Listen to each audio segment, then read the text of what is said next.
सो है एवरीवन। इस वीडियो में हम एक स्मार्ट कॉन्ट्रैक्ट बनाएंगे। इसमें हम एक क्वेश्चन सॉल्व कर रहे होंगे बेसिकली। मैं एक वेबसाइट में गया हूँ जो कि डेप वर्ल्ड करके वेबसाइट है। यहाँ पर आप देख सकते हो इसका URL depworld.com करके। और अगर आप इसके कॉन्टेक्स्ट के सेक्शन में जाओगे और हम स्टार्टिंग से स्टार्ट करेंगे, जो कि आप देख सकते हो ये 20 अप्रैल को कॉन्टेस्ट स्टार्ट हुआ था। तो ये कॉन्टेस्ट हो चुका है। तो अगर हम एंटर करेंगे कॉन्टेस्ट के अंदर, और ये बेसिकली ये जो वेबसाइट है ये कॉन्टेस्ट करवाती है स्मार्ट कॉन्ट्रैक्ट के नाम से, स्मार्ट कॉन्ट्रैक्ट के उस पर, ताकि हमारी जो स्किल्स है स्मार्ट कॉन्ट्रैक्ट की वो इम्प्रूव हो सके। और इसमें हम एक ये वाला क्वेश्चन सॉल्व कर रहे होंगे, कॉन्टेस्ट 1 का फर्स्ट क्वेश्चन।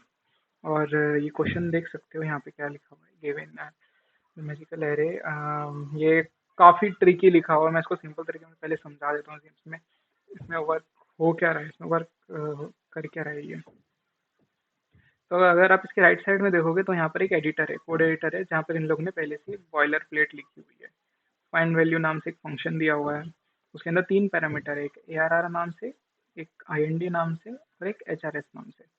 और इसकी विजिबिलिटी पब्लिक रखी है और ये रिटर्न कर रहा है इंटीजर। और जो ARR है वो एक एरे है जिसके अंदर सारे के सारे वैल्यू है इंटीजर है, वहाँ पे यहाँ पे इन्होंने डिफाइन किया हुआ है। तो एक बॉयलर प्लेट है अगर से। और यहाँ पे एक एग्जांपल दिया हुआ है, देखो यहाँ पे एक एग्जांपल दिया हुआ है, 1 2 3 3 एग्जांपल है। और फंक्शन जो फाइंड वैल्यू जो सेम नेम है, उसके अंदर के 3 पैरामीटर, जो एक पहला एरे है, उसके फिर जो सेकंड वैल्यू है यहाँ पे फर्स्ट एग्जांपल में 0 दी हुई है जो कि IND है। और थर्ड वैल्यू HRS जो कि 5 दी हुई है।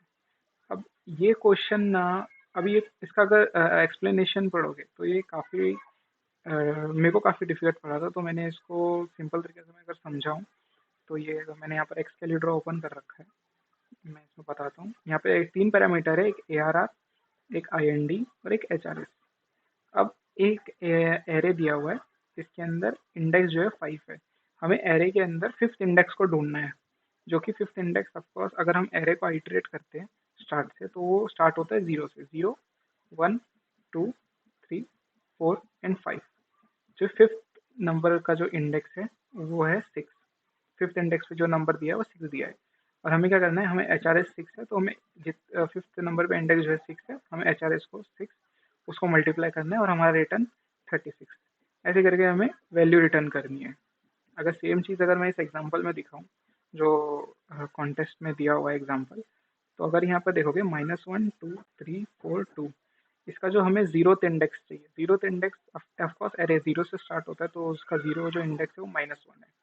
और हमें HRS जो है 5 है, जो कि थर्ड वैल्यू है, 5 into -1 which is -5। Second example 1 value 0 1, 1 value 2 है, देन 5 2 इज इक्वल्स टू 10। अब इसके अंदर फोर्थ वैल्यू चाहिए हमें। फोर्थ वैल्यू है 0 1 2 3 4, 4 है 2, तो 2 इंटू 3 विच इज़ 6। अब हमें ये कोड इम्प्लीमेंट करना है सॉलिडिटी लैंग्वेज के अंदर। तो क्या करेंगे, हम पहले इस बॉयलर प्लेट को तो कॉपी कर लेंगे ताकि हम रिमिक्स आईडी में इसको पेस्ट करके इसमें ही इम्प्लीमेंट कर सकें। यहाँ पर हम एक न्यू फाइल क्रिएट करेंगे। यहाँ पे मैं कुछ भी नाम दे सकता हूँ, लाइक चेकिंग एनीथिंग, यहाँ पे कुछ भी हो सकता है। मैं यहाँ चेकिंग नाम से दे देता हूँ और यहाँ पे कोड को पेस्ट कर देता हूँ, जो कि एक बॉयलर प्लेट इन लोग ने पहले से दिया हुआ है। अगर आप यहाँ पे देखोगे रीसेट कोड करके रीसेट कोड करोगे तो सेम बॉयलर प्लेट है और ये सेम है ये बॉयलर प्लेट। तो हम इसको पहले इम्प्लीमेंट, अभी इसमें क्या बताया था मैंने आपको कि सेकंड जो इंडेक्स है वो एरे के अंदर हमें ढूंढना है कि सेकंड इंडेक्स पे कौन सा नंबर है और उसको थर्ड जो पैरामीटर है उससे मल्टीप्लाई करना है। मीन 0 पे अगर 1 है तो 5 1 5 माइनस 5 इंटू -1 विच इज़ -5। तो यहाँ पे हम सिंपल से अगर हम यहाँ पे, और हमें हमें यहाँ पे रिटर्न इंटीजर करना है, तो अगर मैं एरे और इसके अंदर हमें इंडेक्स ढूंढना, सेकंड इंडेक्स मीन्स हमें इंडेक्स ढूंढना है। और उस नंबर का जो उस नंबर इससे इस ऐसे हमें इंडेक्स का वैल्यू गेट हो जाएगा और फिर उस वैल्यू को हमें मल्टीप्लाई कर देना है HRS से।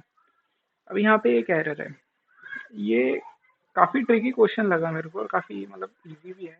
बस एक कंसेप्ट है इसके अंदर, वो ध्यान में रखना चाहिए। वो मैं बताता हूँ अभी क्या है इसके अंदर। इसके अंदर ये दे रहा है कि built in binary operator can not be apply to type in 256 and UNT 256। अब जो एरे यूएनडी है ये इसको ले रहा है टाइप इंटीजर 256 और एचआरएस को ले रहा है यूएनटी 256। अब यूएनटी 256 और इंटीजर 256 इन दोनों में जमीन आसमान का फर्क होता है। अब अगर मैं एक बार मैं करके दिखाता हूँ तब सही से समझ में आएगा। यहाँ पे अगर मैं इंटीजर पहले अनसाइन का दिखाता हूँ। Unsigned integer a is equals to अगर मैं 5 देता हूँ, पहले इसकी जो वार्निंग है पहले मैं उसे हटा देता हूँ। यहाँ पे एक अगर मैं होवर करता हूँ तो मेरे को पहले से दिखा रहा है function state mobility can be restricted to pure. तो हमें इसकी जो मोबिलिटी है वो हमें प्योर देनी है, तो ये एरर चला जाएगा। यहाँ पे बस ये वार्निंग है, वो वार्निंग अभी चली जाएगी जब कोड में वर्क करेंगे। तो मैं फिलहाल अनसाइन इंटीजर और इंटीजर में फ़र्क बता रहा हूँ। अभी अगर मैंने u n t as equals to 5 दे दिया तो इस 8th लाइन में कोई एरर नहीं है, बस एक वार्निंग दे रखी है वो अनयूज लोकल, मतलब उसको यूज़ नहीं किया इसलिए वो एरर दे रहा है। उसको यूज़ करेंगे अगर मैं उसको यहाँ पे ए लिख दूंगा तो वार्निंग भी चली जाएगी।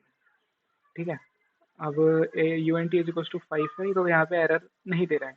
अगर मैं यू को हटा दूँ, मतलब ये सिर्फ मैं इंटीजर रखूँ तो भी ये यहाँ पे एरर नहीं दे रहा है। अनसाइन को अगर मैं -2 रखूँगा तो यहाँ पे एरर दे रहा है। इसका कहने का मतलब है कि भाई अनसाइन इंटीजर को तुम माइनस नहीं दे सकते, और अगर मैं इंटीजर रखूँ तो तुम रख सकते हो। तो ये यहाँ पे अनसाइन इंटीजर में हम माइनस को नहीं असाइन कर सकते और इंटीजर में हम माइनस को असाइन कर सकते हैं। बस सिंपल सा मतलब यही है और कुछ नहीं है। इसको मैं अगर कमेंट से हटाता हूँ तो यहाँ पे अगर हम वापस एरर देखते हैं जो कि ARRIND जहाँ तक है, जहाँ इंटू से जो ये स्टार से पहले है वो इंटीजर ले रहा है उसको, और एचआरएस को यूएंट ले रहा है। तो हमें क्या करना है, हमें एचआरएस को अनसाइन इंटीजर से इंटीजर में कन्वर्ट करवाना है, क्योंकि हमारा जो वैल्यू है जो रिटर्न करवा रहा है वो भी इंटीजर करवा रहा है। हमें इंटीजर ही रिटर्न करवाना है, इसलिए हम उसको इंटीजर में कन्वर्ट कर रहे हैं।